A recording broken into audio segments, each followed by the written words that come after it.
Welcome back जी नाजरीन, हम break से वापस आ चुके हैं और आप देख रहे हैं हमारा शो वीकेंड फैमिली एनिशा।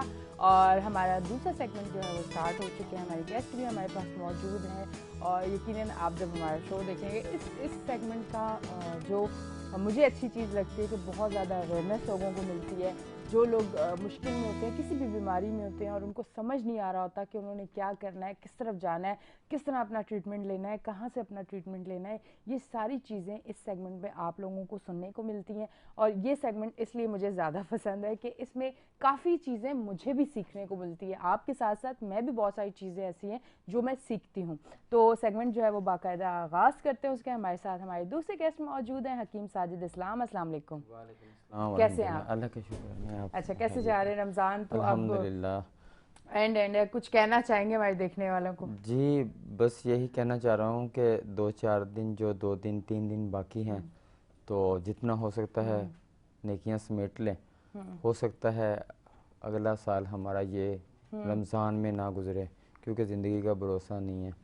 तो जो 2 दिन 3 दिन बकाया हमारे बचते हैं, तो अल्लाह से माफ़ियाँ मांग लें, क्योंकि जहन्नम से बचने का एक अशरा है।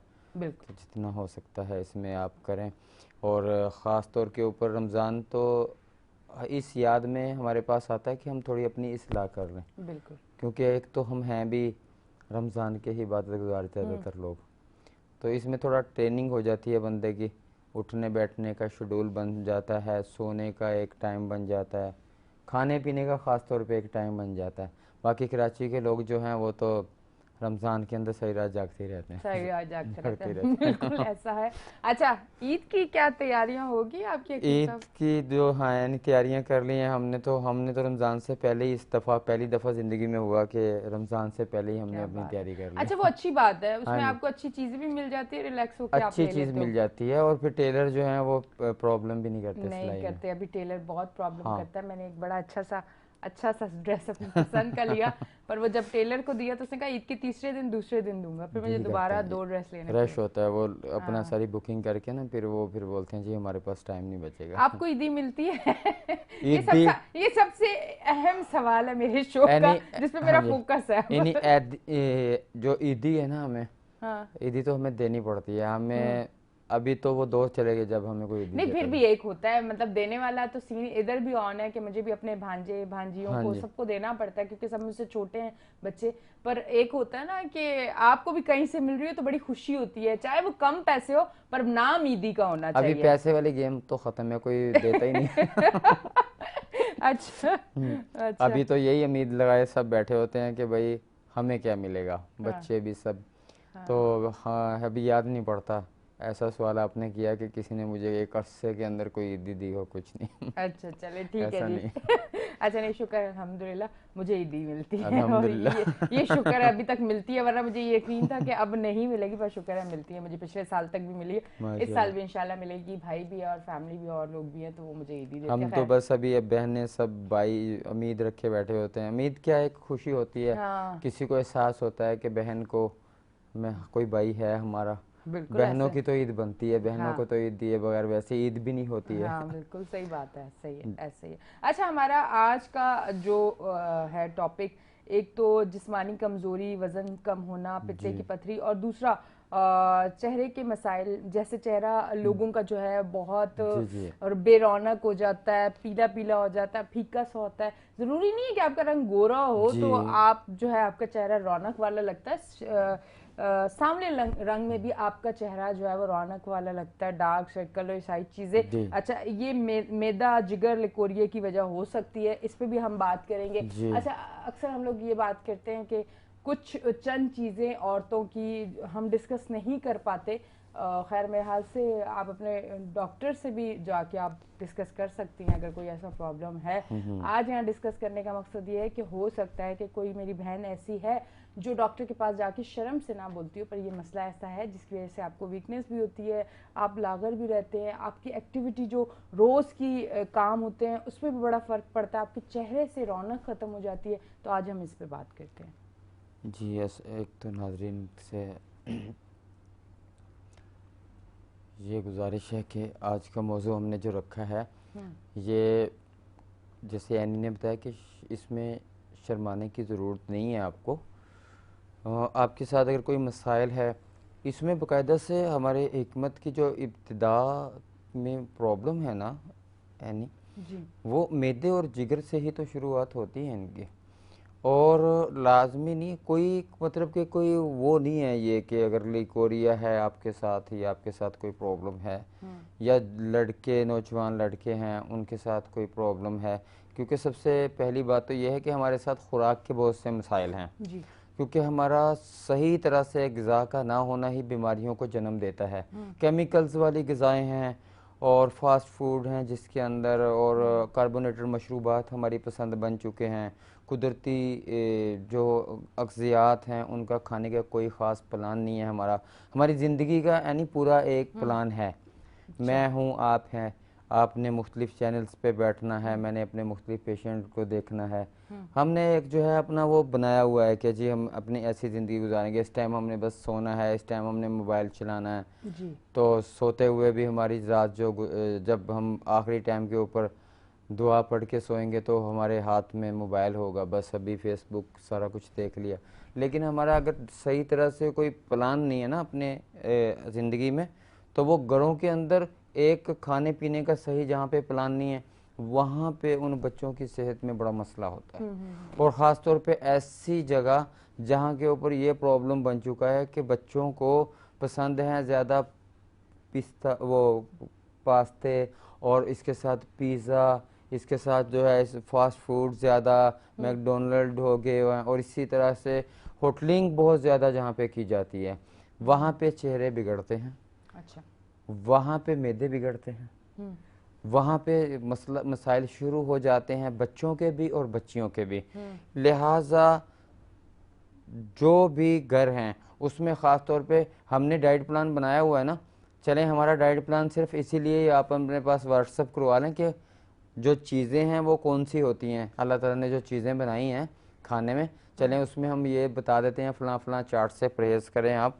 लेकिन उसमें हमने अग़ज़िया का जो है ना मिजाज लिख दिया है कि चार्ट नंबर 1 के अंदर हम जो तर सर्द चीज़ें लिखते हैं, चार्ट नंबर 2 के अंदर जो हम लिखते हैं वो सर्द खुश्क चीज़ें लिखते हैं, चार्ट नंबर 3 के अंदर जो है वो हम खुश्क गर्म चीज़ें लिखते हैं, चार्ट नंबर 4 जो होता है हम उसमें गर्म खुश्क अग़ज़ियात का ज़िक्र किया हुआ है। 5 नंबर चार्ट के अंदर हमने तर गर्म अशिया का ज़िक्र किया हुआ है, और 6 नंबर चार्ट के अंदर हमने गर्म तर का ज़िक्र किया हुआ है। अभी देखें ये हमने ग़िज़ाओं के मिजाज के हिसाब से एक पूरा जो है वो डाइट प्लान समझ लें कि बनाया हुआ है, आपके पास वो आ गया होगा। चलें इसमें देख के पता चल जाता है कि हम अल्लाह तबारक तआला ने जो चीज़ें बनाई हैं, हमारे आम जो चीज़ें चल रही हैं खाने की, इसमें से हम सिलेक्शन कर सकते हैं कि आज ये पके, आज ये पक जाए। यानी कि जो भी आप अपने घर के अंदर बनाएं, इस चीज़ का ख्याल रखें कि अल्लाह तबारक तआला ने हर एक चीज़ के अंदर जो है वो कैल्शियम, विटामिन, प्रोटीन और कार्बोहाइड्रेट्स रखे हैं जो हमारी जिल्द को पुररौनक करने के लिए अहम किरदार अदा करते हैं। बात वही आपकी है कि जो मैं फाइनल करता हूँ कि ज़रूरी नहीं है कि आपका कलर जो है वो बहुत ज़्यादा गोरा हो, ठीक है, कलर गोरा हो या सांवला हो, लेकिन फेयर होना चाहिए। फेयर से मुराद ये कि आपका मैदा और जिगर ठीक होना चाहिए। लड़के जो हैं या लड़कियां जो हैं, इनके साथ अगर लिकोरिया का प्रॉब्लम आता है, इससे एक तो निस्वानी ग्रोथिंग रुक जाती है। जो अल्लाह तबारक व तआला ने औरत को औरत बनाया तो उसका हक है कि वो औरत की सारी चीज़ें जो एक औरत में पाई जाती हैं वो एक औरत में होनी चाहिए। वो उस वक़्त होंगी जिस वक़्त आपका मैदा और जिगर ठीक होगा या आप किसी बीमारी में मुब्तला नहीं होगी। माएँ अपनी बच्चियों का ख्याल रखें। जिस वक़्त बच्चियां जो है 10-12 साल से ऊपर की एज में चले जाते हैं, क्योंकि आजकल तो बच्चियां जो हैं वो 10-11 साल की उम्र में, 11-12 साल के बीच में जवान हो जाती हैं बच्चियां। तो जैसे ही बच्चियों को पीरियड शुरू होते हैं, उसके शुरू होते ही सबसे पहला काम तो ये करें उन बच्चियों को नहला दें आप। जैसे ही पीरियड शुरू होते हैं, ये माएँ जो मेरी बात सुन रही हैं वो ख्याल रखें। मतलब अच्छा, नहलाने से क्या होता है? उससे ये होता है नहीं कि अगर नेक्स्ट उनके साथ गर्मी और सर्दी का मसला ख़त्म हो जाता है। अच्छा। अक्सर औरतें ऐसी हैं कि जब वो अपने पीरियड के दौरान के अंदर उनको पहले दिन से ये आदत नहीं डलती कि वो अपनी नापाकी के दिनों के अंदर अपने मौसम के हिसाब से नहा सकें, तो वो फिर सर्दी गर्मी के साथ उनमें मसला रहता है। पहले दिन से नहलाने का मकसद ये होता है कि फिर ऐसी बच्चियों को आने वाली लाइफ के अंदर सर्दियों के साइकिल्स हों या गर्मियों के साइकिल्स हों, उस दौरान में अगर वो बात करती हैं, नहा लेती हैं, तो उनके पीरियड में कोई प्रॉब्लम नहीं रहता। अच्छा, समझ आ रही है आपको? ठीक है। ये प्रॉब्लम ख़त्म हो जाता है। जैसे मैंने अक्सर मिसाल देता हूँ, चाइना के जो लोग हैं वो अपने छोटे से बच्चों को वर्जिश शुरू करवा रहे होते हैं तो वो अपनी टांग को उठा के गर्दन के ऊपर रख लेता है। ठीक है, हमारे बच्चों की टांग हम ऐसे उठा के अगर बोलते हैं गर्दन के ऊपर रख लें तो टांग ही टूट जाएगी। ऐसी बात है ना। अच्छा, और दूसरी बात ये, वैसे चाइना वालों की भी हाइट बहुत छोटी होती है, यहाँ भी लोगों की हाइट आजकल मैं पाकिस्तान में कराची में देखती हूँ, आपने नोट किया? हाँ बड़े बिल्कुल लोगों की हाइट बिल्कुल, मुझे छोटी नजर आती है। बहुत ज्यादा बहुत ज्यादा। इलाका वाइज जो है आपके हमारे इलाके के लोग तो खैर लंबे कद के हैं, आपके जैसे माशाल्लाह अच्छा कद है। तो इस तरह ये वजूहात क्या है हमारे पास, तो छोटे कद के लिए बहुत ज़्यादा कोर्सेज का इस्तेमाल होता है ना, कि बच्चियों की या बच्चों की ग्रोथ कम हो जाती है। अगर वही बात वही आ रही है कि अगर हम शुरू पहले दिन से ही अपने बच्चों का डाइट प्लान सही रखते हैं, उनको खाने पीने में हर चीज़ देते हैं। अक्सर मैंने देखा है कि बच्चे थोड़े से बड़े हो रहे होते हैं और वो बहुत सी चीज़ें उनको नापसंद होती हैं। अगर माएँ पहले दिन से, जैसे मैंने कहा है कि उनको जवान होती हैं और उनको नहला देते हैं, मौसम के हिसाब से जो पानी चल रहा है उस पानी के साथ उसको नहला दें, ठीक है। और इससे क्या फ़ायदा होगा, सर्दियों के अंदर नॉर्मल पानी रखें जो जिस्म का टेम्परेचर होता है, और गर्मियों के अंदर आम पानी जो होता है उससे नहा सकते हैं। तो अगर पहले दिन से बचपन से ही आप बच्चों को हर चीज़ खाने की आदत डाल देते हैं जिसके अंदर मुख्तलिफ़ किस्म की वो चीज़ें जो आपको नापसंद हैं, आप अपने बच्चों को खाने की वो आदत डालते हैं। जैसे मेरा शुगर का भी एक चल रहा होता है ना, तो उसमें भी मैं बोलता हूँ कि शुगर एक लाइफस्टाइल है, शुगर लाइफस्टाइल है। क्योंकि ऐसा हुआ कि जब आपने वही ग़िज़ाएं अपने बच्चों को दी बचपन के अंदर जो आपको पसंद थी, तो यानी बच्चों ने भी बड़ा होकर वही खाना है जो आपको पसंद थी, तो ये लाइफस्टाइल बनता जाता है। तो इसलिए शुगर को लाइफस्टाइल इसलिए करार देते हैं कि जो आपके ख़ानदान में अग़ज़ियात खाई जा रही थी आपके दौर के अंदर, वही आपके बच्चे इस्तेमाल कर रहे हैं, वही उनको पसंद है। तो लिहाजा इससे क्या होता है कि यहाँ से भी लाइफस्टाइल जो है चेंज होते होते बीमारी जो है उसी तरह की बीमारियाँ ख़ानदान में जन्म लेती लेती वो जिन्याती बन जाती हैं, मौरूसी बन जाती हैं वो, यानी कि ठीक है। तो लिहाजा आप अपने जो भी अल्लाह तबारक तआला ने चीज़ें बनाई हैं इनका इस्तेमाल करें। अगर आपके साथ मैदे और जिगर के मसाइल हैं, सही तरह से खाना हजम नहीं होगा तो निस्वानी ग्रोथिंग बच्चियों की रुक जाएगी। लिकोरिया होगा तो किसी सूरत भी जो है बच्ची जो है उसका जिस्म सही नहीं होगा। लिकोरिया होने की वजह से एक तो झाइयाँ पड़ जाएंगी चेहरे के ऊपर। अच्छा। झाइयाँ पड़ना तो एक नॉर्मल सी बात है। आपका मैदा और जिगर उस वक्त ठीक होगा, डेली का गिलास एक दूध का होना चाहिए। अगर आप चाह रहे हैं कि फेयर कलर हो, किसी सूरत भी एक गिलास आप दूध का नहीं छोड़ें।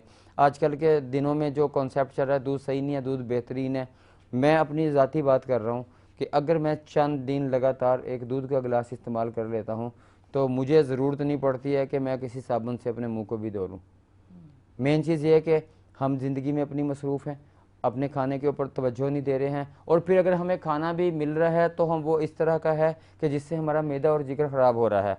लिहाजा आपको जब अपना खाना खाना है इसके अंदर अगर फ्रूट का इस्तेमाल करेंगे, फ्रूट को जो हम यानी एक अहमियत देते हैं ना, फ्रूट को इसलिए अहमियत देते हैं कि फ्रूट एक समझे ये हमारी वेस्ट कोट है जो हमने पहनी हुई है, हमारा एक नॉर्मल लिबास अपनी जगह पे, फ्रूट हमारी जिल्द के ऊपर एक वेस्ट कोट की हैसियत रखता है। फ्रूट खाने के लिए जब फ्रूट आप खाएंगे तो आपकी जिल्द के टिश्यू जो है वो एक्टिव होंगे, और अंदर का जो निज़ाम होता है ना जो हम खाते पीते हैं वो हमारे फेस के ऊपर नज़र आता है। हम पेशेंट की बीमारी जो फेस से डायग्नोस करते हैं, उस फेस को देखने की हमारी जो वजह होती है, ज़बान को देखने की जो वजूहात होती हैं, ज़बान के देखने से हमें अंदर के टोटल हालात पता चल जाते हैं, और फेस के देखने से हमें पता चल जाता है कि कहाँ तक इसका पूरा निज़ाम काम कर रहा है। निज़ाम आपने तो मेरी जुबान देखी है। हाँ जी, जुबान भी देखी, फेस से भी पता चल जाता है। हाँ, क्योंकि एक दिन मैंने हकीम साहब से कुछ बीमारी का कहा था तो उन्होंने मेरी जुबान देख के अंदाजा लगाया कि क्या बीमारी है, क्या बीमारी है। अच्छा, वैसे हकीम साहब एक वो भी बन गया कि जुबान से बीमारी का भी पता चल जाता है और ये भी पता चल जाता है जुबान कितनी लंबी है। हाँ, ये मैंने आपको कहा भी था कि बड़ी लंबी। अच्छा, एक चीज़ अहम बताऊं जी मैं जी। आपको कि आप अगर अपनी ज़ुबान का कलर चेक करते हैं जी। और उस ज़ुबान का कलर जो है आपकी ज़ुबान के ऊपर कुछ चीज़ जम जाती है, वाइट में आता है, येलो में आता है, कुछ भी आप खा पी लेते हैं वो आपकी ज़ुबान के ऊपर चिपक जाता है, चिपक यानी कि एक जाता है, लेयर बन जाती है। लेयर ओके, बन जाती ओके। है। इस लेयर का बनना आपके मैदे के ख़राब होने की एक निशानी है। ठीक है। आपकी ज़ुबान ऐसे ही साफ़ होनी चाहिए जैसे हमारी हथेली साफ़ है, इस तरह से। इसके ऊपर कुछ चीज़ खाने पीने के बाद जमनी नहीं चाहिए। ये उन लोगों के लिए मैं बोल रहा हूँ जो तंदुरुस्त लोग हैं, उनके लिए। ज़बान उनकी स्मूथ होगी, साइडों से कटी हुई नहीं होगी। बाज़ दफ़ा इस तरफ से ज़बान, जैसे दांतों की शेप बनी हुई है ना हमारी, पोरों के ये कट नज़र आते हैं, इस तरह दांतों के साथ साथ एक निशान जैसे, मिसाल के तौर के ऊपर हम थोड़ा सा एक चीज़ को दबाते हैं और वो एक छोड़ जाता है ना, इसी तरह दांतों की तरह कट कट से ज़बान के अंदर बन जाएंगे, साइडों के ऊपर, नोक के ऊपर। अच्छा। ये इस तरह से जैसे उंगलियों के निशान नजर आ रहे हैं, इस तरह कट बन जाएंगे। स्मूथ नहीं होगी चारों तरफ से ज़बान, साइड से कट जाती है, इधर से कट जाती है, चारों तरफ से इस तरह ज़बान कट जाती है, ऊपर ज़बान के ऊपर कट बन जाते हैं। ठीक है, कोई भी इस तरह से बिगड़ी हुई शेप आपको किसी भी बीमारी के अंदर जाने के अंदर जो है इशारा है। लिहाजा आप अपनी ज़बान को देख के, ज़बान बिल्कुल नॉर्मल पोजीशन में होनी चाहिए, ठीक है, साफ़ होनी चाहिए, ऊपर से ज़बान साइडों से कटी हुई नहीं चाहिए और नहीं होनी चाहिए। अगर आपके साथ कोई ऐसा मसला है तो आप अपने मालिक से रब्ता हाँ, करें। इसका मकसद ये है कि हाँ, फिर आप किसी बीमारी की तरफ जा रहे हैं, ठीक है? हमारे पास जो सभी पेशेंट आते हैं और उनके साथ मसले मसाइल होते हैं, हम तो चलो देखने के साथ जो कर ही लेते हैं ना, हम ज़्यादातर जो मांगते हैं पेशेंट से ज़बान की तस्वीर मांगते हैं कि हमें अपनी एक ज़बान की तस्वीर भेज दो या आपके पास कोई रिपोर्ट्स हुई हुई हैं वो भिजवा दें। तो ऐसे बच्चे और बच्चियां जिनके साथ ये मैदे और जिगर के साथ साथ ये मसला है कि उनके जिस्म की ग्रोथ नहीं हो रही है, हम आपको ये नहीं बोलते हैं कि आप बहुत ज़्यादा मोटे हो जाएं, हम आपको ये बोलते हैं कि आप अपने आप को स्मार्ट ज़रूर रखें। स्मार्ट से मुराद कि आपका जिस्म ऐसा होना चाहिए जो पुरकशिश लुक्ड हो और आपका ओवर यानी कि कद के हिसाब से जो वज़न होना चाहिए वो आपका होना चाहिए। ठीक है, क्योंकि हम कद को देखते हैं कि कद क्या है, उसके साथ हम वज़न का बताते हैं। मिसाल के तौर के ऊपर 5-6 का बता दें, औरत 5-6 का जो वज़न है वो तकरीबन 55 से 60 किलो के बीच में लाजमी होना चाहिए। अच्छा, मतलब पतली दुबली लड़की हाँ जी, होनी चाहिए। 60 किलो तो हाँ, शादीशुदा हो तो 60-65 के दरमियान में होना चाहिए, 60-65 के दरमियान में होना चाहिए। अच्छा। यानी कि 5-6 मेरा जैसे कद है और मेरा वज़न जो है वो 65 किलो से ऊपर है, 65-70 के बीच में मैं रहता हूँ। पर मर्द तो इतने नहीं, वो 65-70 के बीच में भी पता नहीं चलता मोटे है, नहीं लगते, पर औरत अगर 65-70 वाली है तो वो अच्छी खासी जो है। अच्छा, इसमें ऐसा है यानी अगर आपकी बॉडी जो है वो मैदा ठीक है, हार्मोन्स का मसला नहीं है, तो वो जो 65-70 किलो वजन होगा ना, जैसे मुझे हर कोई बंदा स्मार्ट ही बोलता है, मोटा नहीं बोलता है। हाँ। अभी मेरा 70 तक वजन चला जाता है नॉर्मली, अभी मेरा कम थोड़ा सा हुआ है, 65-70 के बीच में चलता है, 68 चलता है, 70 चलता है, बस इससे ऊपर नहीं।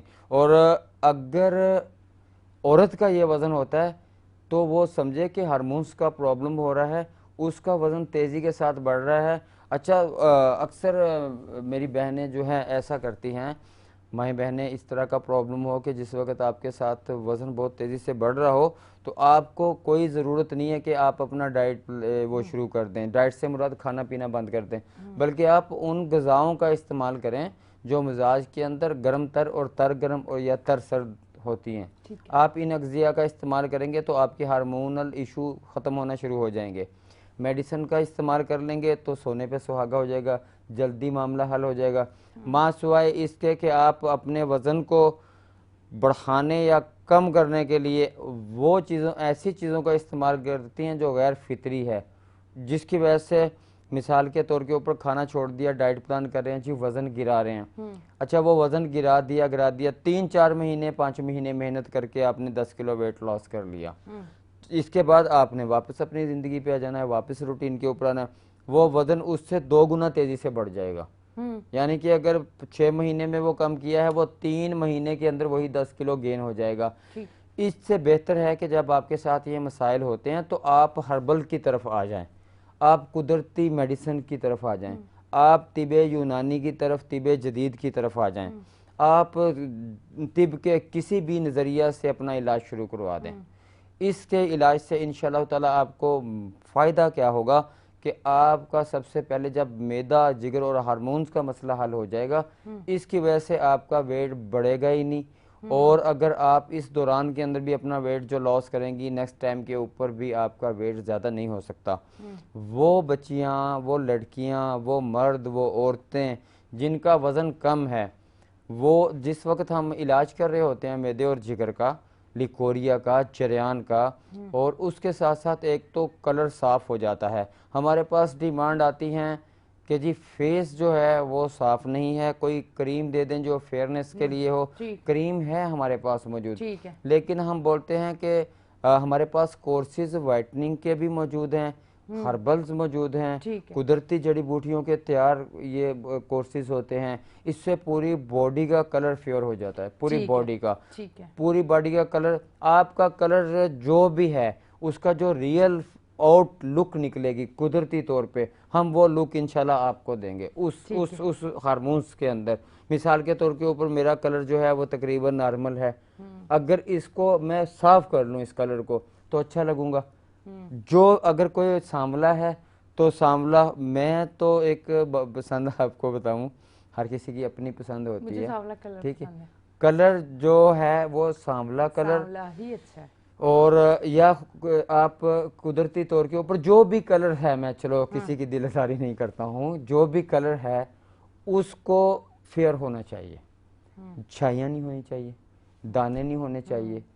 इसकी निशानदेही कैसे कि कैसे कलर आपका साफ होगा। पर हकीम साहब अभी यहाँ पे एक ब्रेक ले लेते हैं, वापस आते हैं फिर बताएंगे। जी नाज़रीन, हम लेते हैं एक छोटी सी ब्रेक, मिलते हैं ब्रेक के बाद।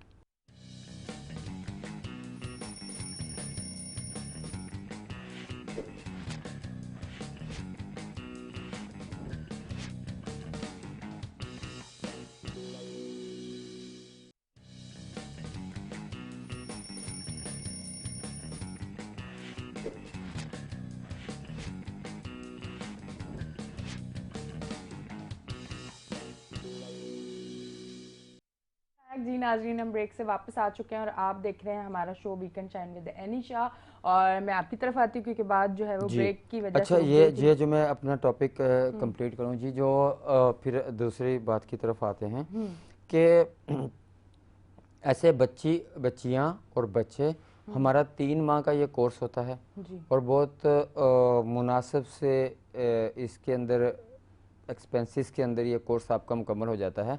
3 माह लगातार आपको ये कोर्स इस्तेमाल कर लें तो आपका मैदा, जिगर और पूरी बॉडी का जो कलर है वो कुदरती तौर पे जो आपका कलर होना चाहिए,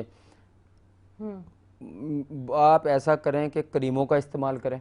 हर वक्त आप फार्मूला क्रीम का यूज़ करने की बजाय, और इस तरह के जो निशानात जिस्म चेहरे के ऊपर बन जाते हैं, जाइयों की तरह होते हैं या दानों की सूरत में होते हैं, किसी सूरत भी आपको क्रीम लगाने से ये ठीक नहीं होंगे जिस वक्त तक अंदरूनी तौर के ऊपर आपके पूरी बॉडी का इस्लाह नहीं हो जाती। लिहाजा ऐसे बच्चियां जो चाह रहे हैं कि जिनका वज़न बहुत ज़्यादा कम है और उस वज़न को वो बढ़ाना चाहें, बढ़ाने से मुराद हमारी ऐसी होती है कि स्मार्ट हो जाएं, वो बहुत ओवर वेट ना हो, नॉर्मल जो वेट होना चाहिए वही उनका वेट लगे। ऐसा भी होता है कि वज़न कम होने से लेकिन हार्मोन्स के प्रॉब्लम की वजह से बॉडी ऐसी लगती है, बॉडी आपकी लगेगी 80 किलो की, वेट आपका होगा 50-55 किलो, ये भी हार्मोन्स का मसला है। अच्छा, क्योंकि फूली हुई होती है, सोजिश हो जाती है, ये गलत है। अभी बहुत सी बच्चियां हमारे पास आती हैं, उनका मेजर मसला ये होता है कि हमारा वज़न ना बढ़े, ठीक है, और वो वज़न को कम करने के चक्कर में लग जाती हैं। मैं बोलता हूँ हम वज़न बढ़ाते हैं लेकिन बॉडी और मसल्स का वज़न बढ़ाते हैं, ऐसा वज़न नहीं बढ़ाते हैं जो ऐसा बदसूरत लगे जिस्म, यानी कि शेप बनती है पूरे जिस्म की, कुदरती तौर पे शेप बनती है। ये हमारे कोर्सेज़ को आप ज़रूर इस्तेमाल करें। इसको हम जो है इस्लाह मैदा और जिगर के नाम से जो है हमारा ये कोर्स होता है, और इसके साथ मुगल्लिज़ दिए जाते हैं। इस्लाह मैदा और जिगर मुगल्लिज़ कोर्स, वो लड़के जो जिनका वज़न कम है या वो मर्द जिनका वज़न कम है, जिनको सारी ज़िंदगी ये शिकायत रही है कि हम जी बहुत कुछ खाते हैं पीते हैं लेकिन हमारे जिस्म के ऊपर नहीं लगता, हम जो आपको ये कोर्सेज़ इस्तेमाल करवाएंगे, इसके बाद आपके जिस्म में अगर फूला हुआ है जिस्म आपका, और आप स्वेलिंग हुई हुई है जिस्म के अंदर हवा भर गई है, रियाही जिस्म हम इसको बोलते हैं, तो ऐसे ऐसे औरतें, ऐसे मर्द भी हमसे रब्ता करें जो बहुत ज़्यादा ओवर वेट कर चुके हैं, मैदे और जिगर की खराबी की वजह से कुछ खाए पिए बगैर ही उनका वेट तेज़ी से बढ़ता जा रहा है। अपने हार्मोन्स को देखें, इसमें थायराइड के प्रॉब्लम भी आपके हल हो जाएंगे, इसमें आपके हार्मोनल इशू भी ठीक हो जाएंगे, इसमें बच्चियों के साथ, अगर मर्द लड़कियों और औरतों के साथ, शादीशुदा औरतों के साथ भी लिकोरिया का बहुत ज़्यादा मसला है। तो ऐसी औरतें भी हमारे साथ रब्ता करें जिसके नुकसानात ये होते हैं कि आपके बदन के अंदर हमेशा से जो है दर्द होते रहेंगे, चिड़चिड़ापन होगा और हर वक्त गुस्सा आता रहेगा, ठीक है, इस तरह के मसाइल चलते रहेंगे। लिहाजा मेरे स्क्रीन के ऊपर चलने वाले जो नंबर हैं, अगर आपके साथ किसी तरह से भी कोई इस तरह का प्रॉब्लम है तो हमारे ये इस्लाहे मैदा और जिगर के नाम से ये कोर्स होते हैं। आगे हम इसमें लिकोरिया और मुगलिज़ के नाम से इनको ऐड करते हैं। लड़कियां हैं तो उनको लिकोरिया होगा, लड़के हैं मर्द हैं तो उनको जरियान का मसला होगा। ये खुराक के असरात हैं, इसमें शर्माने की ज़रूरत नहीं है आपको। आप ये हमारे जो अद्वियात हैं यूज़ करें, एसाबी कमज़ोरियों के लिए यही इस्तेमाल होता है। ऐसे लड़के या लड़कियां जिनकी शादियां करीब होती हैं उस वक्त वो बहुत ज़्यादा जो है स्ट्रेस में आ जाते हैं कि जी हमारी शादी करीब है और हमारा फेस सही नहीं है, हम जिस्मानी तौर पे अनफिट हैं, लड़के हैं लिकोरिया है लड़कियों को, लड़कों को जरियान है, यानी कि वो अपनी समझते हैं कि हम अपनी मैरिड लाइफ के अंदर बहुत ज़्यादा परेशान हो जाएंगे, हम इस काबिल नहीं हैं कि हम सरवाइव कर पाएंगे। तो आप हमसे ये अपनी शादी से पहले बी कोर्स इस्तेमाल कर सकते हैं। शादी अगर हो चुकी है, आपके साथ प्रॉब्लम है, तो भी हमारे कोर्सेज इस्तेमाल कर सकते हैं। आप जो लाखों रुपए की, हज़ारों रुपए की मुख्तलिफ तरह की खुराक खा रहे होते हैं और आपके जिस्म को नहीं लगती, हम ये कहते हैं कि आप अपना ये कोर्स हमारा इस्तेमाल करने के बाद आप अपना खाना पीना शुरू करें। आप ज़रा भी जो भी चीज़ खाएंगे वो आपके जिस्म के ऊपर जिस तरह की वो कलर और रंगत रखती है, इस तरह के जो आप फ़ायदा आपके दिमाग में चल रहे होते हैं, इसी तरह आपको उसका फ़ायदा होगा। ठीक है जी, ठीक है। अभी अच्छा, एक थोड़ा सा टॉपिक से हट के एक तरफ मैं जाती हूँ जी जी कि किसी ने मुझसे एक सवाल किया था, अब वो थोड़ा सा टाइम है तो कर लेते हैं, कि वो डायबिटिक पेशेंट है, अचानक उनकी एक उंगली सुन हुई, मतलब वो थोड़ा कह रहे हैं कुछ फील नहीं हो रहा हाथ लगाने से, वो जो नहीं होता जैसे सुन होती है, अजीब अजीब सी चूंटियां इसको हम नैरोपैथी बोलते हैं। 1 2 3 अब 3 हो चुकी हैं, इसका तीन हो क्या, जाएगी। ये क्या वजह अच्छा जी, एक तो मैं आपको बताता चलूँ कि मेरे प्रोग्राम के अंदर, प्रोग्रामों की लिस्ट के अंदर मैं कह सकता हूँ मैं कि तकरीबन मुख्तलिफ चैनल्स के ऊपर मैं 200 के करीब शुगर के लिए जो है प्रोग्राम कर चुका हूँ। मेरे शुगर के बारे में हर पेशेंट को ये कहना है कि ये बारबरकत महीने की आखिरी घड़ियाँ चल रही हैं कि जितने भी शुगर के अंदर लोग मुब्तला हैं वो बिला झिझक अल्लाह के फजल करम के साथ मेरे पास से अपना इलाज करवाएं। शुगर का प्रॉपर इलाज हम कर रहे हैं और इसकी तफसील मैंने बहुत से प्रोग्रामों में, जो मेरे फेसबुक के ऊपर भी आपको हकीम साजिद इस्लाम के नाम से मेरी फेसबुक है, या मेरे नंबर को सर्च करने में मेरी फेसबुक आ जाएगी, या आप एनी के साथ मेरे बहुत से प्रोग्राम है K21 में, आप जहाँ पे मेरी तस्वीर देखेंगे प्रोग्राम शुगर का ये तकरीबन निकल आएगा। तो इसके बारे में मैं कहना चाह रहा हूँ कि पिछले प्रोग्राम में भी मेरी शुगर के मुतल्लिक एनी से ये बात चल रही थी कि ऐसे लोग जो शुगर को मेंटेन नहीं रख पा रहे, या जो उनके मुआलिजीन सही तरह से उनकी शुगर को एडजस्ट नहीं कर पा रहे कि उन्होंने कौन सी मेडिसिन इस्तेमाल करनी है। एलोपैथी की बात हो रही है, मेरी मेडिसिन की बात नहीं हो रही है, क्योंकि मेरी मेडिसिन के अंदर उंगलियों का सुन होना, पाँव का सुन होना, इसको हम नैरोपैथी बोलते हैं। नैरोपैथी से मुराद कि आपका जो नर्व सिस्टम है वो आपके एज़ा को हुक्म रसानी और पैगाम रसानी बंद कर देता है। अच्छा, ठीक है। ऑक्सीजन देना बंद कर देता है। ये नैरोपैथी होना एक खतरे की अलामत होती है। ठीक है, आपको फौरी के फौरी अपने मालिज से राब्ता करके इस शुगर को जो आप ले रहे हैं गोलियां, जो भी आपका, अगर एलोपैथिक कोई शख्स जो है वो खा रहा है मेडिसिन और उसके साथ ये मसला हो रहा है कि उसके जिस्म का कोई भी हिस्सा, पाँव का, हाथ का सुन हो रहा है, तो अपने मालिज से फौरी राब्ता करे, अपने बीपी का चेकअप करवाए, अपने कोलेस्ट्रॉल का चेकअप करवाए, खून गाढ़ा होने के साथ, क्योंकि शुगर की मेडिसिन एलोपैथिक में खा के खून गाढ़ा हो जाता है। उस जब वजह से भी हो सकता है। खून गाढ़ा होने से जिस्म के अंदर शक्कर और चिकनाई कंट्रोल नहीं होती। ठीक है, अगर इस तरह की सिचुएशन होगी है तो जाहिर है एलोपैथिक के अंदर मेडिसिन मौजूद है। हाँ, उसका मैं कुछ आपको तरीके बता दूं जिसकी वजह से आप देखें कितना फ़र्क पड़ता है। ऐसा हो कि दूध के अंदर लहसुन की 2-3 जुएं उबाल लें, उसको दूध को पिलाएं आप रोज़। हाँ, 5 दिन पिलाएं। पहले दिन पीने से फ़र्क पड़ेगा, आपको समझ आएगा कोलेस्ट्रॉल बढ़ा हुआ है। ठीक है, सीने के अंदर यहाँ इसके सुन होने के साथ साथ जलन भी हो रही होती है। जलन होने की निशानी भी है कि कोलेस्ट्रॉल बढ़ा हुआ है। सेकंड नंबर के शुगर के बहुत ज़्यादा बढ़ जाने की वजह से भी ये प्रॉब्लम के हर वक्त जो भी आप मेडिसिन यूज़ कर रहे हैं इसके लेने के बावजूद आपके जिस्म में शुगर का लेवल जो है हमेशा हाई रह रहा है। शुगर कंट्रोल रह रही है तो फिर बीपी का प्रॉब्लम है। बीपी है ना, बीपी है। फिर कोलेस्ट्रॉल, खून का गाढ़ा होना है। खून के गाढ़ा होने से जब आपके जिस्म के अंदर शक्कर और चिकनाई कंट्रोल नहीं होगी और खून गाढ़ा होने से आपके खून की सप्लाइयाँ पूरे जिस्म में नहीं जारी होंगी, क्योंकि हमारा जो दिल का निज़ाम है, शरियानों के अंदर खून का बहाव के जो पतले होने का उसका सेटअप एक होता है ना, जो एक मेडिकल के हिसाब से हमारा स्टैंडर्ड है, उससे जब आपका खून गाढ़ा होगा, जब आपके गुर्दे ठंडक में पड़े होंगे तो आपके खून के अंदर प्रोटीन, फास्फोर, शक्कर और चिकनाइयाँ जो हैं वो हमारे दिल को जैसे वापस चली जाती हैं, इसी तरह ये फास्फेट, कैल्शियम हमारे गुर्दे में जब सही तरह से सफाई नहीं इसकी होगी खून की तो ये भी खून के अंदर चली जाती है वापस।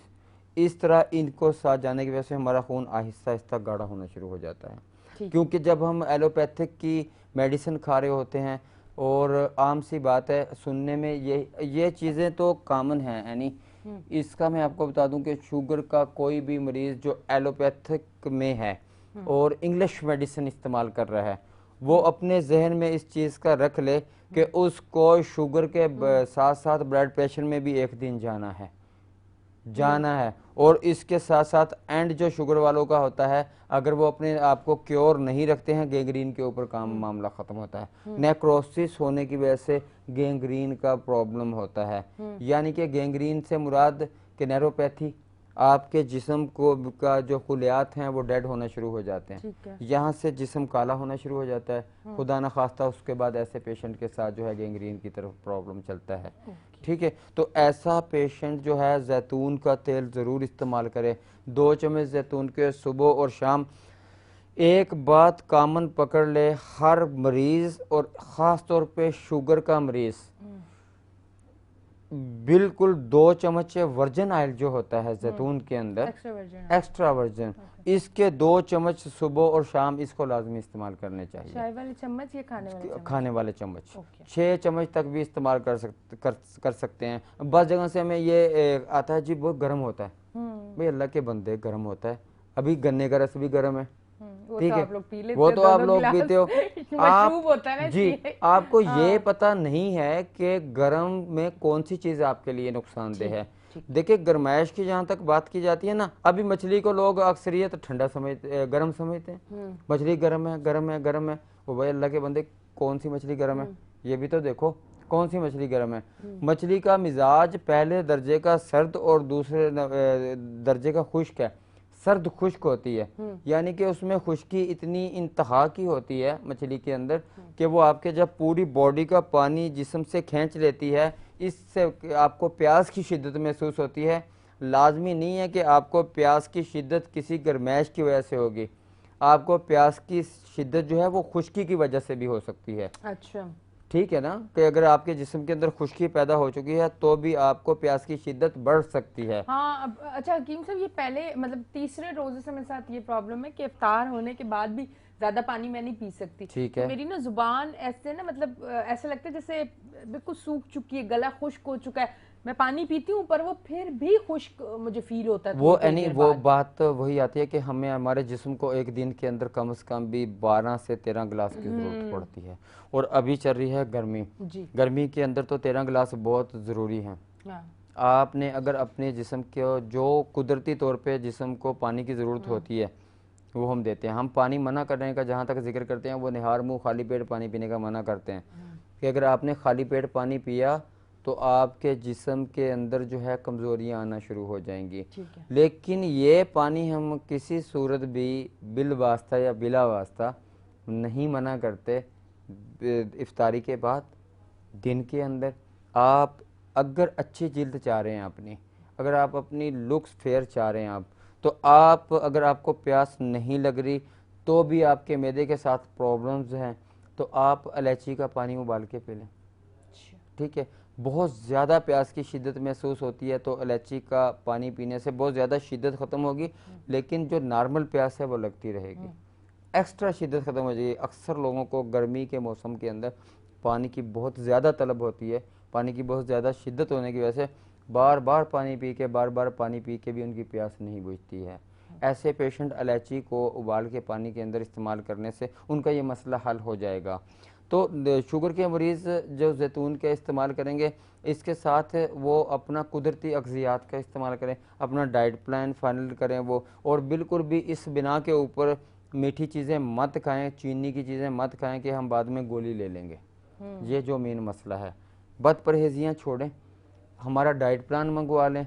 जो मरीज़ हमें सुन रहे हैं, लिहाजा हमारे सुनने के बाद ही वो अगर इस तरह के प्रॉब्लम में मुब्तला हैं या उनका कोई अजीज़ मुब्तला है, तो मेरे मोबाइल के जो तीनों नंबर हैं मेरे स्क्रीन के ऊपर सामने चल रहे हैं, इन तीनों नंबर के ऊपर व्हाट्सअप मौजूद है। आप अपनी डिटेल मैं अहम पैगाम देना चाहूँगा कि अगर आप इस तरह करें कि अपना नाम लिख दें, अपनी बीमारी का बीच में बता दें क्या है। अभी हमें कॉल आ रही होती हैं और व्हाट्सएप पे भी मैसेज आ जाते हैं। हमें अगर टाइम नहीं होता, जब हमें थोड़ा सा फ्री टाइम मिलता है, हम वो मरीज़ जो एक जैसे यानी आपके पास पेपर है, सवालात इसके ऊपर लिखे हुए हैं, अगर आप इस तरह से लिख के हमें व्हाट्सअप कर देते हैं अपनी बीमारी के मुतालिक, हमें 5 मिनट का भी अगर टाइम मिलता है, हम व्हाट्सअप खोलते हैं, अपने व्हाट्सअप में आते हैं, आपका पैगाम देखते हैं, हम आपको आपके उसमें मैसेज दे देते हैं। तो वो लोग जो ये एतराज़ कर रहे होते हैं मेरे से कि आपको हम कॉल करते हैं लेकिन आपके कॉल का रिप्लाई नहीं आता है, रिप्लाई मैंने रात को जो 8 दिन पहले किसी को मेरा रिप्लाई नहीं हुआ था उनको भी मैंने मैसेज किया कि भी मेरे पास टाइम है, आप बात कर लें। और कॉल्स हम अटेंड करते हैं और सब नंबर की हम रिप्लाई देते हैं। जो लोग हमें मिस कॉल भी दे देते हैं, हम उसको भी वापस रिप्लाई करते हैं। अक्सर लोगों का जो मेरे से ये एतराज़ रहता है कि जी आपका जो नंबर बहुत बिजी जाता है, आपको से टाइम लेना मुश्किल होता है मोबाइल के ऊपर। मैं अपने पेशेंट भी यानी जो है वो कर रहा होता हूँ। तो शुक्र करें घर में आपकी वाइफ के सामने किसी ने माइक ऑन पे कह नहीं दिया आपका नंबर हर वक्त बिजी रहता है, वरना होता पता नहीं काम बिजी रहता है। देखिए मसला ये है कि मेरी मिसेज भी डॉक्टर है। हाँ, तो वो समझ सकती हैं इस चीज़ तो अगर मेरी मिसेज डॉक्टर ना होती मेरे साथ ये प्रॉब्लम होता। मेरी जो मिसेज हैं वो कार्डियोलॉजिस्ट हैं, ठीक है, वो दिल की मरीज हैं। तो फिर आपको पता है कि वो समझती हैं और वो मेरे साथ अल्हम्दुलिल्लाह फुल ताबन करती हैं इस तरह की, क्योंकि मेरे मोबाइल के अंदर जो है हर तरह के नंबर मौजूद होते हैं, कॉल्स आती हैं, क्योंकि अल्लाह का ये शुक्र है कि हमारी फील्ड एक है, तो वो समझती है कि मसीहा क्या होता है। तो क्योंकि एक मुआलिज जो होता है वो एक आप जैसे हैं, तो मैं आपके साथ आपकी सहेलियों की तरह हूँगा, आपकी बहनों की तरह हूँगा। जो हमारे पास मर्द हजरात होते हैं, हम अगर हमसे कोई भी वो बात करते हैं, हम वो ऐसा ही बिल्कुल उनको इस तरह ट्रीट करना पड़ता है, क्योंकि हम एक ऐसा आप ये समझ लें कि हमारे पास जो है वो बहुत से लोगों की जो ऐसी बातें पर्सनल मौजूद होती हैं, वो ना अपनी मिसेस के साथ वो शेयर कर सकते हैं, ना अपने माँ बाप के साथ, बच्चों के साथ शेयर कर सकते हैं, वो अपने मुआलिज के साथ कर सकते हैं। मुआलिज जो है वो मसीहा होता है, उम्मीद की एक किरण अल्लाह तबारक व तआला की तरफ से होता है। बताना चाहिए, शर्माना नहीं चाहिए, किसी तरह का मसला ज़रूर बताएं। मैं बिल्कुल भी किसी एज के बंदे को भी, बजाय इसके कि आप अपने आप में परेशान रहें, मेरी बहनें, मेरी बच्चियाँ, मेरी बेटियाँ अगर वो इस तरह के प्रॉब्लम के अंदर मुब्तला हैं, क्योंकि मैं अल्हम्दुलिल्लाह अपनी इस इबादत को इबादत समझ के करता हूँ, मैं अपनी हिकमत को इबादत समझता हूँ, और हिकमत है ही इबादत, और कुरानुल हकीम है, और अल्लाह तबारक व तआला ने ये लफ्ज़ एक मुआलिज के साथ लगाने के बाद जो उसकी इज़्ज़त में अल्लाह तबारक व तआला ने इजाफ़ा किया है। तो जब एक अपनी पाक कलाम के साथ अल्लाह तबारक व तआला जो लफ्ज़ लगा रहा है कुरान हकीम और फिर हकीम एक मुआलिज के नाम के साथ लग जाना, हमारे लिए ये एक, मैं बोलता हूँ हकीम तो अल्लाह ही है, ठीक है। लेकिन अल्लाह तबारक तआला ने अपना एक सफ़ाती नाम एक मुआलिज के साथ जो रख के दुनिया के अंदर लुकमान हकीम के साथ जो थे, सूरह लुकमान जो आई है वो एक उनका क्या था, उनका शोबा तिब था, ठीक है। वो तबीब थे और हम भी तबीब हैं, तो हमारे नाम के साथ जो लफ्ज़ लगता है वो एक बहुत एहतराम और इज़्ज़त वाला लगता है। तो लिहाजा जब कोई हमसे इतना बड़ा करने का मकसद क्या है, ये हर हर हर हर चीज़ के बेसिक में अगर आप जाएं, कुछ ना कुछ अल्लाह तबारक व तआला की तरफ में से उसमें एक नसीहत है, उसमें एक इशारा है। तो हमसे बच्चियाँ, बेटियाँ, बहनें, माएँ हर तरह से अपने किसी भी तरह से उस नस्वानी प्रॉब्लम का डिस्कस कर सकती हैं जिसमें वो एक अरसे से मुब्तला होने के बाद उस बीमारी से निजात नहीं पा रही हैं। ख़ानदानी लिकोरिया चलता है, ख़ानदानी लिकोरिया के अंदर पूरे बदन के अंदर जो है वो विटामिन की कमी से हो जाती है, कैल्शियम की कमी हो जाती है, और एक हर वक्त बच्चों का शोर भी यानी बुरा लगता है कि अगर घर के अंदर बच्चे शोर रख दें, और ऐसी औरत अपने खामद के साथ रवैया भी उसका चिड़चिड़ा ही रहेगा हमेशा से, ऐसी औरत का गुस्सा करती रहेगी। अच्छा, वो उसकी अपनी ज़ाती वजूहात नहीं होती है। ऐसे मेरे दोस्त भाई भी जिनके साथ आप ये मेरी बात सुन रहे हैं और उनको हर वक्त जब वो घर में घुसते हैं और अपनी बीवियों के साथ लड़ाई झगड़े के अलावा उनको कुछ नहीं मिलता, तो वो गौर कर लें उनके साथ कोई मसला चल रहा है तो आप उनसे डिस्कस कर लें। हाँ ना, ऐसे मर्द तो मुझे बिल्कुल अच्छे नहीं लगते जो घर में घुसते ही गुस्सा शुरू कर तो बल्कि मर्द मुझे गुस्सा करते हुए अच्छा लगता ही असल नहीं है। में वजूहात ये होती हैं, तो जैसे हम बाहर से थके हारे आते हैं ना, वो भी घर के अंदर काम कर रही होती है। नहीं नहीं, मैं मर्दों का कह रही हूँ, मर्द मुझे वो मैं बताता हूँ ना कि शायद औरतें अच्छी लगती हैं गुस्से में। तो ऐसा जो है कि ये बीमारी की वजूहात की बिना के ऊपर सारे चिड़चिड़ापन होते हैं। अगर औरतों को और मर्दों के साथ भी हो रहा है तो वो भी बजाय इसके कि गुस्सा होने की बजाय वो आपस में बैठें कि भाई क्या प्रॉब्लम है। आप आते हैं इस तरह से गुस्सा करते हैं, आप अगर पूछ लेते हैं अपने घर में, बहुत से मसाइल का हल आपके टेबल पे हो जाता है। वहाँ से आपको अपने दिमाग में दिल से सुकून मिलेगा। जब मैं अपने पेशेंट को चेक कराता हूँ, मैं उनके मिजाज और उनकी कैफियत को देख के अंदाज़ा लगा सकता हूँ कि ये कितना घर के अंदर हाइपर होता है या आम जगह पे कितना हाइपर होता है।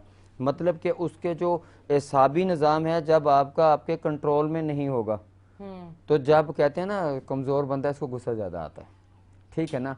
यानी कि अच्छा, वो आज अपने हकीम साहब को ना बातों बातों में बड़ा हंसाने की भी कोशिश करी, क्योंकि अच्छा ये हकीम साहब थोड़ा सा मुझे ये बताइएगा, अच्छा हंसाने का मकसद ये होता है किसी के चेहरे पे मुस्कुराहट अगर आपकी वजह से आ जाए तो ये भी बड़ी चीज होती है। अच्छा ये बताएं कि आपको क्या लगता है कि मेरे साथ तो काफी टाइम से काम भी कर रहे हैं आप, और फिर एक दो प्रॉब्लम्स में मैंने आपसे दवाइयाँ भी ली हैं, सब चीजें, तो अब बताएं मैं घर में कैसी हूँ? मैं घर में कैसी होंगी? गुस्से वाली होंगी? गुस्से वाली तो आप हैं ही हैं, हाँ, पर घर में नहीं। ठीक है, गुस्से वाली आप हैं। हाँ। लेकिन बात यह है कि कुछ लोगों का गुस्सा जो होता है वो एक सिचुएशन की सूरत में होता है, सिचुएशन की सूरत में होता है कि आपके साथ अगर कोई प्रॉब्लम पेश आ रही है, यानी कि गुस्सा ये है कि मैं जैसे गुस्सा मुझे भी आता है, जब मैं आया अपने किसी भी जगह के ऊपर और मैं वहाँ अपनी नौकरी कर रहा हूँ, अपना फ़र्ज़, आई डू माई ड्यूटी, मैं अपना फ़र्ज़ अदा करता हूँ। जब आप अपना फ़र्ज़ अदा करते हैं, आप कहीं पे किसी इदारे के अंदर हैं, आप कहीं, मैं आपके पास बैठा हूँ मिसाल के तौर के ऊपर, आपको मैं भी जब लेट होता हूँ आपको गुस्सा तो आता होगा। नहीं मुझे नहीं आता, एक मिसाल दे रहा हूँ, एक मिसाल, 5 मिनट और मिल गया मैं और अच्छे से तैयार हो। आप जैसे अभी प्रोग्राम शुरू हुआ, आपके साथ माइक नहीं था या कोई प्रॉब्लम हुई थी, तो आपको परेशानी होती है कि भाई जो यहाँ पे बंदा हमारा प्रोड्यूसर, हमारा कैमरामैन, हमारा जो भी बैठा हुआ है, मुझे काम पे होता है, मैं थोड़ी सी हूँ काम के मामले में कि अगर मेरा लाइफ में एक बार ऐसा हुआ K21 में कि मैं अपने शो पे लेट पहुंची, मेरी आंख नहीं खुली थी, वो मेरी जिंदगी के 12 साल में पहली बार और आखिरी बार हुआ है। काम के मामले में मैं अपने लिए भी कॉम्प्रोमाइज नहीं करती और सामने वालों के लिए भी नहीं करती। बिल्कुल। देखें ये चीजें अगर आपके साथ हैं और आपके सामने कोई बंदा गलत कर रहा है, आप उसको सुधारने के लिए गुस्सा कर सकते हैं, वो आपका बनता है। लेकिन एक बिला वजह का किसी की इज्जत के साथ खेलना, किसी को टॉर्चर कर देना, उसकी इज्जत को कर देना, क्योंकि हर किसी का एक इज्जत नफ्स होता है अपना, यानी कि हम किसी भी जगह पे, हम अपनी मैं ज़ाती बात कर रहा हूँ कि मैं अपने दुआ खाने के अंदर भी जिस वक्त मौजूद होता हूँ, मैं उनकी इज्जत का ख्याल करता हूँ, बहुत अच्छी अपने बात है, वर्कर्स बिल्कुल की इज्जत ऐसा का ही ख्याल होना करता हूँ, क्योंकि अल्लाह तबारक व तआला ने अगर मुझे किसी अच्छे ओहदे के ऊपर रख दिया है और मेरे नीचे काम करने वाले जो हैं वो मेरे अंडर होते हैं, इज़्ज़त नफ्स उनकी भी है। बिल्कुल ठीक ऐसे है, अल्लाह तबारक व तआला ने उनको मुआशरे के अंदर एक इज़्ज़त दी है हमारे हम्म। सामने, क्योंकि आज जो मैं इस मुकाम पे हूँ इन लोगों की वजह से हूँ, ऐसे कि जो मेरे साथ मिलके मेरी टीम काम कर रही होती है। क्योंकि मैं जब वहाँ पे जा रहा होता हूँ, हर चीज़ लाइन होती है, मेरे पेशेंट आ रहे होते हैं, वो मुझे अपनी मेडिसिन के किसी के दौरान के अंदर मैं सुकून में होता हूँ। मुझे पता है कि मेरे वर्कर्स जो तैयार कर रहे हैं, जो चीज़ें मुझे पकड़ा रहे हैं, वो बिल्कुल प्रॉपर होती हैं। नुस्खा जात सारे मेरे होते हैं, हम खुद अपनी मेडिसिन तैयार करते हैं, अपनी बूटियों के स्टैंडर्ड को देखते हैं, कुश्ता जात के स्टैंडर्ड को देखते हैं। सोना हमारे पास आता है, हम उसका स्टैंडर्ड देखते हैं कि कितने कैरेट के ऊपर है। अगर हम इसको कुश्ते में कन्वर्ट करेंगे तो आया कि हमारी मेहनत ज़ाया तो नहीं जाएगी। बिल्कुल ऐसा ही है। बहुत अच्छी आपने ठीक, बात और की है हमारे कि वाकई जो आपसे नीचे के दर्जे पे या आपके पास काम कर रहे हैं उन लोगों की सेल्फ रिस्पेक्ट पे बात नहीं आनी चाहिए, बड़ी केयर बड़ा ख्याल रखना चाहिए। ये मुझे बात बहुत अच्छा, अच्छी लगी है इज्जत और इस इज्जत पे मैं हाँ मैं जी, बड़ी अपनी इस्लाह करती हूँ जी कि जी मैं जी जी, पहले बहुत ज्यादा कर जाती थी, मैं बहुत हाइपर हो जाती थी। हाइपर हो अब जाते मैं थे। सिर्फ लिमिटेड हो गई हूँ, मैं काम पे होती हूँ। काम में कॉम्प्रोमाइज इसलिए नहीं करती क्योंकि जिस जगह मैं बैठी हुई हूँ ये सिर्फ मेरे ऊपर मेरे शो की जिम्मेदारी नहीं है। एक इदारा अगर एक स्क्रीन पे एक चीज दिखा रहा जी है और जी मुझे समझ है कि यहाँ कुछ गलत हो रहा है तो मुझे बोलना चाहिए, क्योंकि कहते हैं ना कि जहाँ से आप अपने घर के लिए रिस्क लेके जा रहे हो, जी अगर जी, वहाँ ही आप सिंसियर नहीं हो तो फिर तो आप फिर लाइफ में कुछ नहीं कर लाइफ में सकते कैसे हो। हो। इसको मैं तिब की तरफ अगर लेके आऊँ, हाँ। ऐसे पेशेंट को जिनके साथ ये प्रॉब्लम होता है, ऐसे पेशेंट जो है अपने इस बीमारी की तरफ ज़रूर आएँ। अगर वो मैदे और जिगर के मरीज़ हैं तो उनके साथ आईबीएस में जो होता है ना, यानी आईबीएस इरिटेबल बाउल सिंड्रोम के अंदर, जी मैदे और जिगर के अंदर ये प्रॉब्लम्स होती हैं कि उनको हमेशा साइको स्ट्रेस और चिड़चिड़ापन और ठीक। मैदे और जिगर का ठीक ना होने की वजह से हर वक्त हाइपर रहते हैं ये लोग। तो ठीक। ऐसे मरीज़ ज़रूर किसी साइकिस्ट के पास जाने की बजाय, किसी नैरो फिजिशियन के पास जाने की बजाय हकीम साजिद इस्लाम से रब्ता करें। हम आपको ऐसी मेडिसिन दें जिससे इंशाल्लाह आपके निज़ाम ठीक हो। तो आज के लिए इतना ही है, हाँ इंशाल्लाह बिल्कुल। एनिशा की तरफ ठीक आते है जी, हैं। बहुत बहुत शुक्रिया आप तशरीफ लेके आए। जी नाजरीन, आप देख रहे थे हमारा show weekend shine with Anisha और कोशिश किया दूसरे सेगमेंट में हम लोगों ने बहुत सारी बीमारियों की भी बातें की और उसके साथ साथ कुछ अच्छी बातें भी हकीम साहब ने बताई कि वाकई ये सिर्फ मेरे लिए एक सीख की चीज़ नहीं थी। कहते हैं कि अच्छी चीज़ आपको कहीं से भी सीखने को मिले आप ज़रूर सीखें और उसको अपनी ज़िंदगी में शामिल करें। ये चीज़ मुझे भी बहुत अच्छी लगी है कि जो आपसे आपके पास काम कर रहे हैं लोग या जो इदारे में अगर आपसे छोटे लेवल पे, खैर छोटा कोई नहीं है, अल्लाह ने सबको बनाया, अल्लाह की ज़ात से बनाया, पर कुछ एक चीज़ें फिक्स हो चुकी हैं तो उन पे थोड़ा सा उनकी रिस्पेक्ट का भी ख्याल रखना चाहिए, थोड़ा सा नरम लहजा करना चाहिए, उनको रिस्पेक्ट देनी चाहिए। पर बात यह है कि कुछ जगहों पे ऐसा हो जाता है कि जब हम किसी से नरम लहजा और उसको बहुत ज़्यादा रिस्पेक्ट देते हैं तो वो आपको इग्नोर करना शुरू कर देते हैं और वो काम टाइम पे नहीं करते, तो उसके लिए मजबूरी हो जाता है कुछ इस तरह के हालात पैदा करना। तो खैर रखें आप अपना बहुत सारा ख्याल, खुश रहें, आबाद रहें। कल फिर मिलेंगे। अल्लाह हाफिज़।